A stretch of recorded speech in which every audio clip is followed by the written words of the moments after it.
Yes yes ભાઈ, જેવી રીતે અંબર એન્ટરપ્રાઇઝમાં તમે જુઓ તો યાર, તમે એની અંદર તમને ટોટલ એમની સાઈડથી જે કોમેન્ટ્રી આવી હતી કંપનીની, એમાં એમને પીસીબી જે કોમ્પોનન્ટ્સનું હતું, એમાં આવનારા સમયમાં તમને એમને એક નિરાશાવાદી જે મત હતો એ તમને જોવા મળે. અને આજે તમે એમના રિઝલ્ટ જુઓ તો પણ કે એટલા બધા જે માર્કેટની એક્સપેક્ટેશન હતી જે એમ્બર એન્ટરપ્રાઇઝ પાસે, એ પ્રમાણેના કોઈ પણ હતા નહીં. એટલે સવારથી જ તમે જુઓ તો જ્યારે મોર્નિંગમાં એ નેગેટિવિટી તમને દેખાતી હતી ઓવરઓલ ન્યૂઝ ચેનલ્સમાં, બધી જ જગ્યાએ એ બહુ જ નેગેટિવ ઝોનમાં હતો.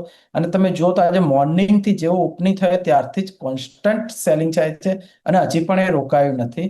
અને એક બહુ સારા એવા વોલ્યુમ સાથે સેલિંગ થયું છે.